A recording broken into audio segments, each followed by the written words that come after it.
안녕하십니까, 허소영입니다. 오늘 여러분과 함께 인간 이재명을 알아보기 위한 책 시작하겠습니다. 제목도 인간 이재명입니다. 책 갈피갈피마다 여러분과 나누면서 우리가 응원하고 지지하고 있는 이재명이라는 사람 그 속으로 들어가 보도록 하겠습니다. 오늘 나눌 이야기의 상당 부분은 이제 어린 시절에 대한 것이에요. 그의 생애에서 유일하게 정규 교육을 받았던 초등학교 시절의 얘기인데요. 여러분의 초등학교 시절하고는 조금 다른 경험일 수도 있을 것 같습니다. 제가 맨 처음 선정한 구절 여러분과 같이 보겠습니다.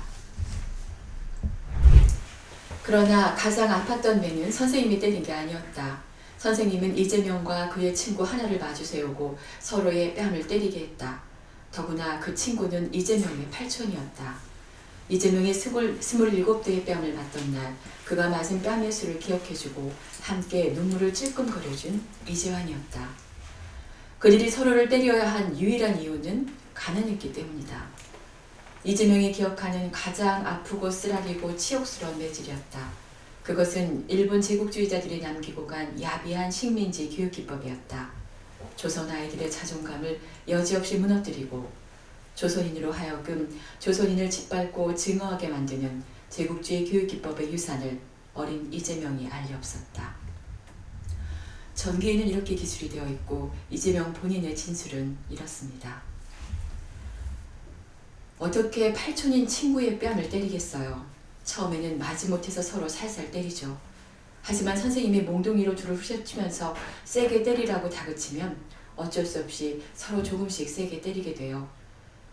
내가 때린 것보다 세게 맞은 것 같아서 화가 난 난 팔촌을 세게 때렸어요. 그러다가 나중에 서로 있는 힘껏 때리게 됐죠.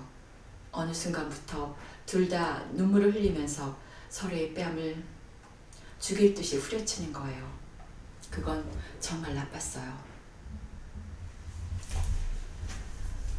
이재명이 학교라는 공동체에서 배운 하나의 큰 현실은 가난이 죄가 된다는 것이었습니다.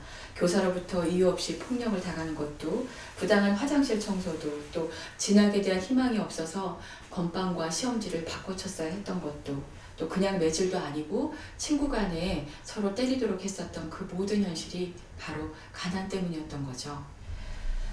이재명에게 기본소득이라는 주제가 그토록 절실하고 중요했었던 이유가 여기에 있지 않았을까 생각을 해봅니다. 누구에게나 가난 때문에 굴욕과 생존을 위협받지 않을 수 있는 세상, 또 가난 때문에 이웃을 증오하거나 삶을 포기하지 않는 세상을 바라는 그 마음, 그것이 절실했기 때문이 아닐까 생각하는데요. 먹고 자고 일상의 삶을 나누기 위해서 필요한 기본을 채우는 일, 그것이 이재명이 바라는 기본 세상이 아닐까 생각합니다. 네, 물론 학교가 우울한 공간만은 아니었습니다. 고단을 잊을 수 있는 그런 행복한 도피처도 있었는데요. 암구랑 해저 이말리 지하세계 같은 책들은 그에게 희망을 주었고 또 그 시절 돈 없이 세상을 즐겁게 살 수 있는 중요한 팁을 주었던 것이기도 했죠. 책을 보겠습니다. 도서실 사서였던 친구 김재학은 새 책이 들어오면 이재명이 제일 먼저 볼 수 있게 해주었다. 이재명은 고마워서 자신의 시험지를 주고 얻은 건빵을 도서실 사서인 친구 김재학에게 기꺼이 내주었다. 책에는 새롭고 신기한 세상이 있었다. 책은 부잣집 친구들도 가보지 못한 다른 세상을 그에게 선물해 주었다. 그 책을 마음껏 보고 빌려가게 해준 김재학은 최고의 친구였다. 초등학교를 졸업하고 성남으로 이사한 다음에도 자주 도서실에서 책을 빌려 집으로 돌아가던 하굣길이 떠올랐다. 미루나무 이파리가 하얗게 반짝이는 신장로기를 떠올리며 그에게 마음껏 책을 보게 해주었던 김재학이 그리워 그에게 편지를 보내곤 했다. 성남시장과 경기도지사를 하면서도 언제나 도서관 예산은 한 번 더 살펴보았다. 돈으로 꿈을 사줄 수는 없지만 책은 사줄 수 있다는 것을 그는 알았다. 도서관에 대한 관심은 성남시장 시절에서도 나타나는데요. 성남시가 전국 도서관 밀도가 가장 높길 기대한다는 인터뷰가 있었어요. 촘촘하게 아이들의 희망이 자라나길, 그리고 도서관이 빈부나 세대를 가르지 않고 모두에게 공정한 꿈의 기회를 줄 것이라는 그 믿음, 바로 거기에서 시작된 게 아니었을까 생각합니다.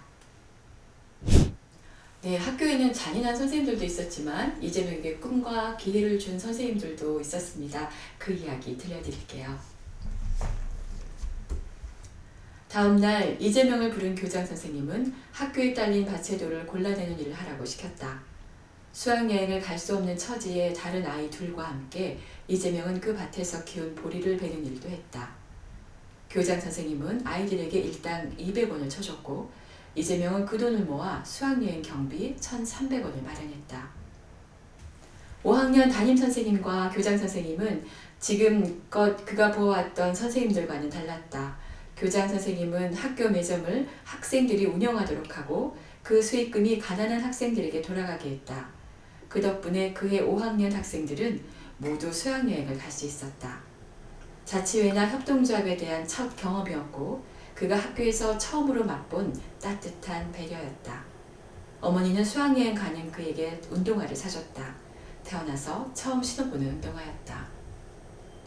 단순히 선이었다면 그냥 선생님들께서 수학여행 경비를 대납해 주었으면 되었을 것을 이재명의 그 선생님들은 아이들이 할 만한 일을 시키고 그에 대한 대가로 경비를 마련하도록 했습니다.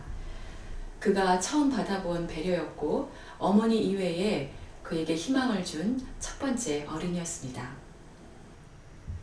네, 이재명의 이런 삶의 경험들은 이재명의 정책과 어떻게 연결이 되었을까요?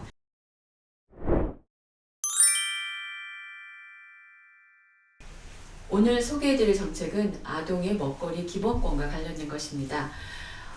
현재 쓰고 있는 아동급식 카드의 사용처를 좀 더 확대할 계획입니다. 식당, 푸드코트, 반찬가게, 정육점, 부식 등 모든 것을 구입할 수 있게 하려고 해요. 두 번째는 일반 체크카드와 동일한 디자인을 하려고 합니다. 내가 쓰고 있는 이 카드가 급식 카드인지 아닌지를 구별해내는 것 자체가 차별이니까요. 모든 음식점에서 당당하게 식사하고 또 그 결제를 할 수 있도록 할 것입니다. 그리고 아동급식의 지원 단가를 제대로 인상하겠습니다. 급식의 질적 차이가 아동의 성장과 정말 관련이 깊거든요. 제대로 된 한 끼, 이재명이 약속합니다.